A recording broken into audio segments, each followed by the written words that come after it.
Before the first aid truck crosses the border, something has already been taken. Not by a rebel faction, not by a warlord operating in the hills, not in the chaos of a crowd fighting over supplies. It happens in conference rooms in Paris and Washington, D.C. It happens in the fine print of loan agreements drafted by lawyers who will never set foot on Haitian soil. It happens in port concession contracts, in procurement clauses written in French legalese, in accounting categories that classify profit as foreign because the company holding the contract registered its headquarters 3,000 miles away. The theft is not dramatic, it is structural. And structure is far harder to fight than a man with a gun, because structure does not have a face. It does not bleed. It does not apologize. It simply continues, year after year, decade after decade, generation after generation, quietly consuming what should belong to a people who were told they were being helped. Haiti is one of the most aid-receiving nations in the entire Western Hemisphere. Billions of dollars in foreign assistance have moved toward this country over the past several decades. After the earthquake in January 2010, international donors pledged more than $13 billion in reconstruction funds. Governments, international foundations, charitable organizations, multilateral institutions, all of them announced their commitment to help Haiti rebuild. The images circulated everywhere. The press conferences were sincere-sounding. The donation campaigns ran for months. The world, it seemed, had decided that this time would be different. And yet, if you stand in Port-au-Prince today and look honestly at what those billions actually produced, you will find yourself asking a question that the international aid community has never answered in a way that satisfies anyone paying close attention. Where does it go? That is not a rhetorical question posed to fill time. It has a real, documented, traceable answer. And that answer is the entire reason this video exists. Because the answer is not hidden in some classified file or protected by some powerful conspiracy. The answer is in the data, in the contract records, in the procurement databases, in the accounting reports of organizations that are technically required to publish them. The answer has been visible for years to anyone willing to sit down and read it carefully, which is exactly what we are going to do right now. We are not here to perform grief over Haiti. Haiti does not need grief. It does not need pity. It does not need another documentary that zooms in on suffering and then cuts to a donation link. What Haiti needs, what this conversation demands, is a serious and clear-eyed examination of the architecture of extraction that has surrounded it for more than 2 centuries. We are here to follow the money, not the money that was pledged and never sent. The money that arrived, passed through Haitian territory, and left again, back to foreign contractors, foreign consultants, foreign logistics firms, foreign financial institutions. We are here to understand why that cycle keeps repeating, what mechanisms hold it in place, and what genuine economic sovereignty would actually have to mean for Haiti in order to break it once and for all. To understand the present, you have to go back to the beginning. Not 2010, not the 20th century, 1804. Haiti was the first Black republic in the Western Hemisphere. That sentence is repeated often enough that it has started to lose some of its weight. So let it land one more time, with the full meaning it deserves. In 1804, enslaved people and their descendants on the island of Saint-Domingue did something that had never been done in the modern world.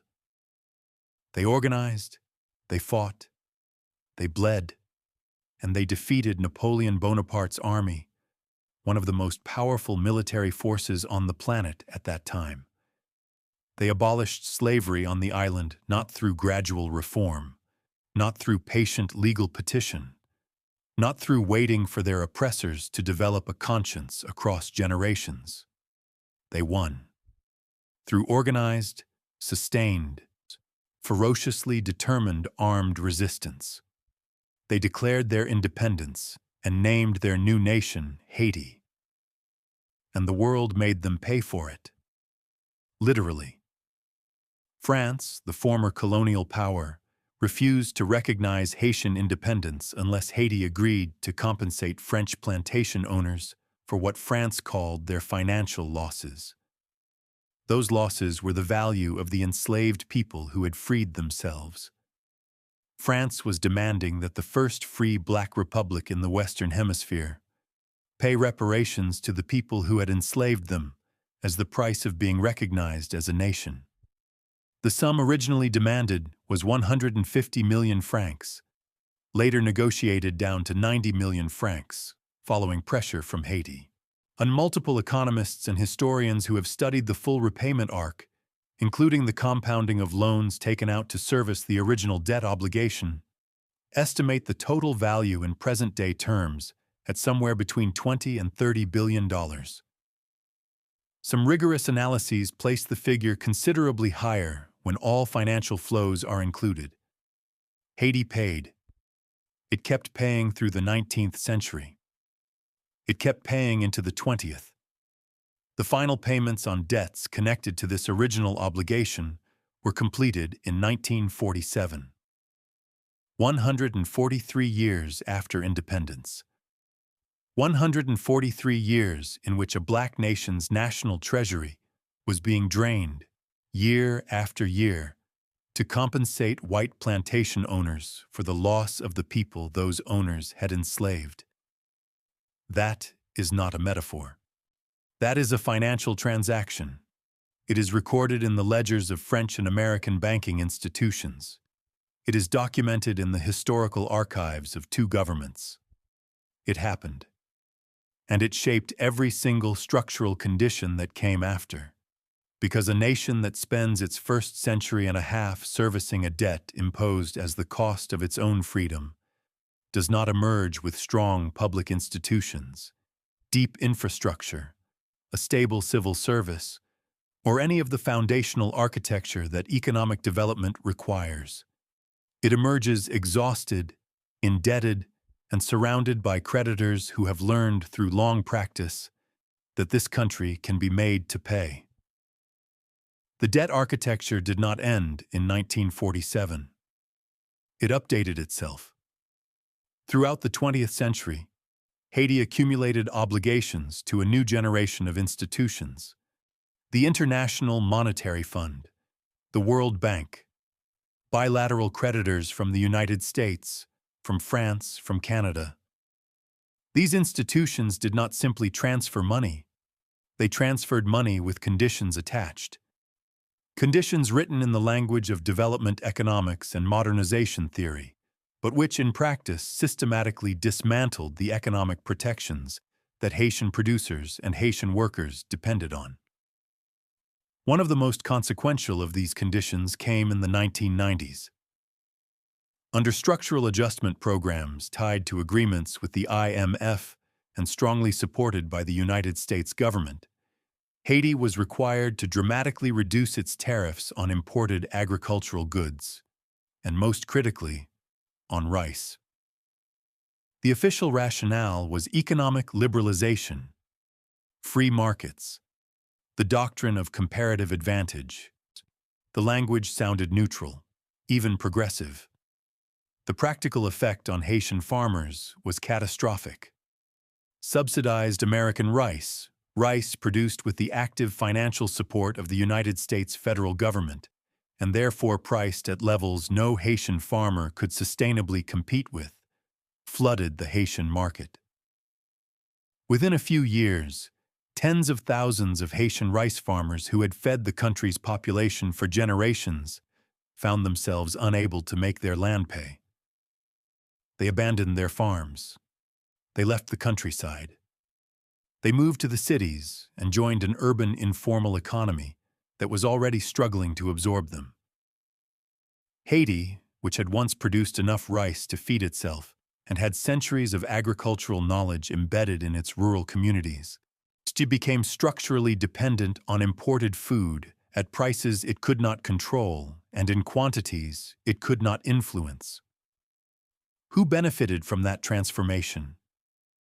Not Haitian farmers, not the Haitian treasury, not the urban poor who now paid more for food than they had when it was grown domestically. The primary beneficiaries were foreign agricultural exporters and the broader political economy that surrounds and supports them. This is economic sovereignty in its most concrete and visible form, or rather, its most concrete and visible absence.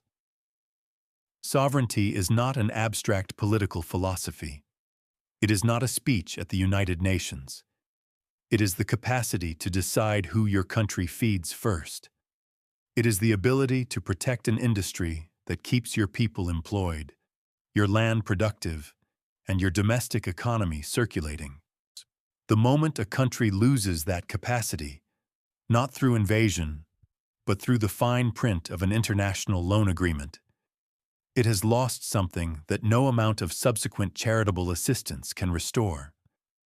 Because the charity arrives inside a system that continues extracting value even while the donations are being publicly announced. Now let us return directly to the aid question, because this is where the analysis becomes most revealing and also most uncomfortable. People who defend the international aid apparatus in Haiti will correctly point to the genuine crises: the 2010 earthquake, Hurricane Matthew in 2016, the 2021 earthquake, and the assassination of a sitting president in the same year, and argue with real justification that without international assistance in those acute moments, the human cost would have been even more catastrophic. That argument is true. The humanitarian impulse behind individual donations is real. The logistical capacity of large international organizations to move food and medicine rapidly into disaster zones is genuine and valuable. But there is a critical distinction between humanitarian relief delivered in the immediate aftermath of a disaster and the broader, longer-term architecture of development aid, reconstruction funding, and international NGO operations that have not just appeared during crises, but have become permanently embedded in Haiti's economic landscape. And in that broader architecture, the numbers tell a story that is extremely difficult to defend. Research into post-earthquake aid flows in Haiti found consistently that a large majority of reconstruction contracts went to foreign companies. In the first year and a half after the 2010 earthquake, Haitian firms received a very small fraction. Some analyses placed it in the low single digits as a percentage of the total value of contracts awarded for reconstruction work. International NGOs operating in Haiti were spending the majority of their budgets on staff compensation, administrative infrastructure, logistics operations, and overhead, much of which was paid to foreign nationals and organizations headquartered outside Haiti. Some researchers who analyzed the aggregate flow of post-earthquake funding concluded that less than 10 cents of every donated dollar moved through Haitian-controlled channels in a way that built any lasting local institutional capacity. The money existed. The movement of money was real, but the destination of that money was, in very large proportion, outside Haiti. This is not a conspiracy in the cinematic sense. There is no secret room where powerful people gathered and planned the systematic underdevelopment of a nation. What exists instead is an incentive structure, which is in many ways more powerful and more durable than any conspiracy, because it operates through the normal, well-intentioned, professionally defensible decisions of thousands of individual actors. International aid organizations are legally and reputationally accountable to their donors, not to Haitian citizens. They hire the staff they know and trust. They use the contractors they have worked with successfully in previous deployments. They build evaluation and reporting systems that satisfy their funders' requirements. None of those individual decisions requires bad intent. But the aggregate effect of all those decisions, made consistently over decades, is an economy that operates on Haitian soil, but is not rooted in Haitian institutional life, does not pay meaningful taxes to the Haitian treasury, and does not transfer the kind of technical capacity and organizational knowledge to Haitian professionals and Haitian institutions that would allow them to eventually make the foreign presence unnecessary.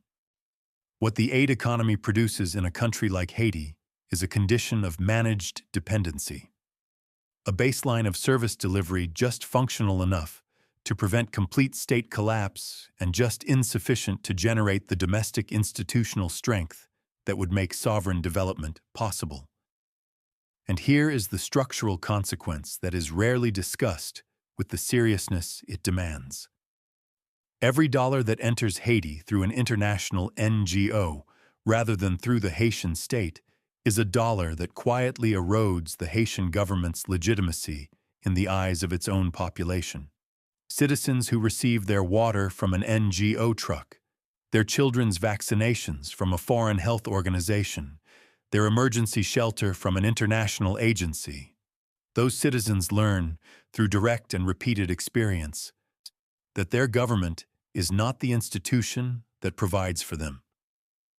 The state, consistently bypassed and chronically underfunded, loses the administrative practice and the public trust that functioning governments require. Its diminished capacity then becomes the argument for bypassing it further, and the cycle tightens with each repetition. This is the logic that Ibrahim Traoré addressed in a different national context, but with a clarity that carries meaning far beyond Burkina Faso's borders. The argument for economic sovereignty is ultimately an argument about accountability. A foreign organization operating on your territory that answers to a foreign government or a foreign donor base is not your partner in any meaningful sense. It is a parallel authority. And a nation with parallel authorities managing its essential functions, health, food, water, shelter, education, is not, in any practical sense, governing itself, regardless of what its constitution says or what flag flies over its parliament building. What Traoré articulated, in the specific context of Burkina Faso's relationship with foreign military and economic presences, was the foundational principle that national resources and national territory must serve national people first. That principle is not radical. Every wealthy nation in the world practices it quietly and without apology. When Germany recovers from a flood, it uses German contractors, German engineers, German state institutions. The money circulates inside the national economy. The institutional capacity of the state is exercised and reinforced through the recovery process, not replaced by an imported parallel system. When the United States responds to a domestic disaster, federal agencies direct the process and the procurement. This is not nationalism in an extreme sense. It is simply what functional sovereignty looks like in practice. Haiti has almost never been permitted to practice it. And beneath the aid architecture sits a resource question that makes the stakes of this permission dramatically higher and more urgent. Haiti shares the island of Hispaniola with the Dominican Republic. The two nations share the same rainfall patterns, the same underlying geology, the same Caribbean climate. But Haiti's northern and northeastern regions contain mineral deposits that geological surveys have consistently assessed as substantial and potentially transformative. Gold, copper, silver in concentrations that credible assessments have placed at somewhere between $20 and $30 billion in total value, and some estimates, factoring in commodity price movements and additional unexplored areas, go considerably higher. Those deposits have not been developed at industrial scale. The security environment, the political instability, and the administrative capacity challenges of the Haitian state have all contributed to that delay. But the history of mineral development agreements in the Caribbean and across the broader global South provides an essential guide to what happens when resource-rich nations enter extraction contracts without genuine sovereign control over the terms. The Democratic Republic of Congo holds the world's largest reserves of cobalt, the mineral now essential to the batteries that power the global electric vehicle transition. And yet, the Congolese people remain among the poorest on Earth. Nigeria has generated hundreds of billions of dollars in petroleum revenue over more than half a century of oil extraction. And yet, the majority of Nigerians live in conditions that do not reflect any proportional share of that wealth. Guinea holds some of the world's most significant bauxite deposits. Angola produces oil, Zambia produces copper. The pattern repeats across the continent and across the Caribbean with a consistency that rules out coincidence as an explanation. The pattern is structural. It is produced by contracts signed under conditions of financial desperation, political vulnerability, and radically unequal access to information and legal expertise. Contracts that allow revenue to be classified in ways that legally minimize what remains in the country. Transfer pricing arrangements that move profits to lower tax jurisdictions before they can be taxed by the national government.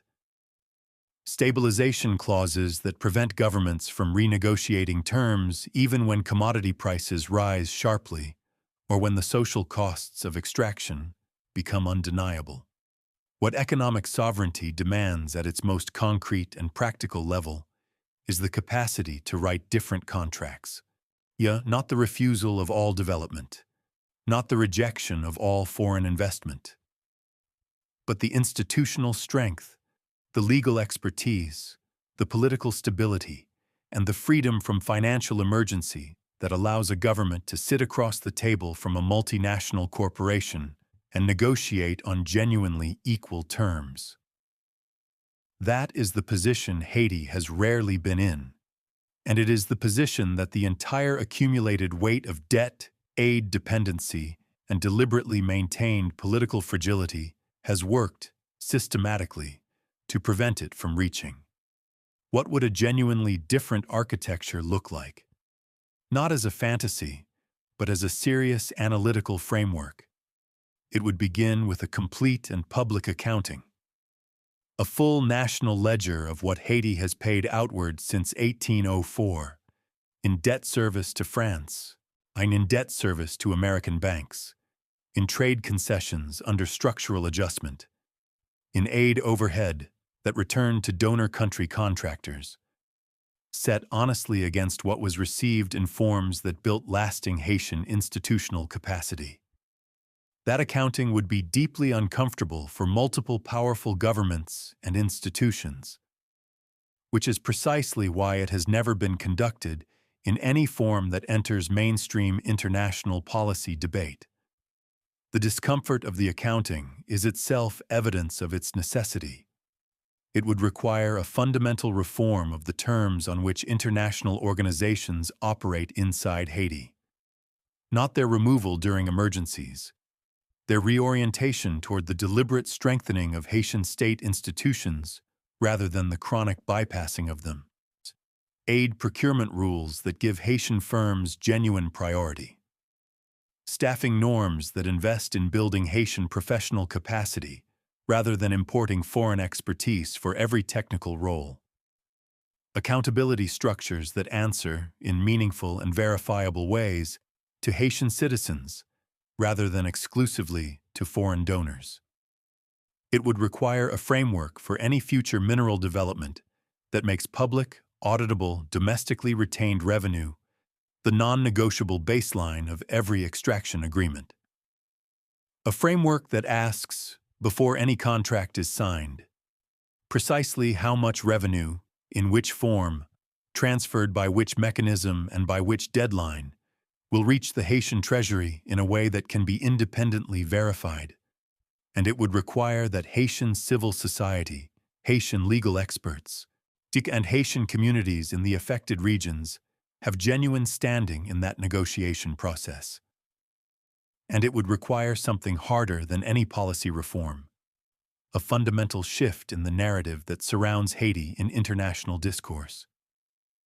A shift away from the language of charity and perpetual crisis, which positions Haiti permanently as a recipient, a problem, a cautionary tale, a tragedy, toward the language of sovereignty, accountability, and historical reckoning.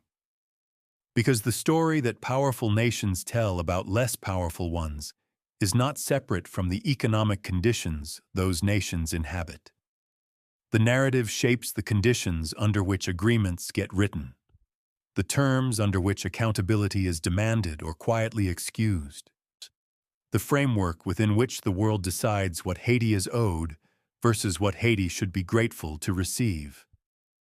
The story told about Haiti for 200 years has been a story of dysfunction and dependency. That story is extraordinarily convenient for everyone who profits from the current arrangement, because it makes the extraction invisible by making the country appear to be the sole author of its own poverty.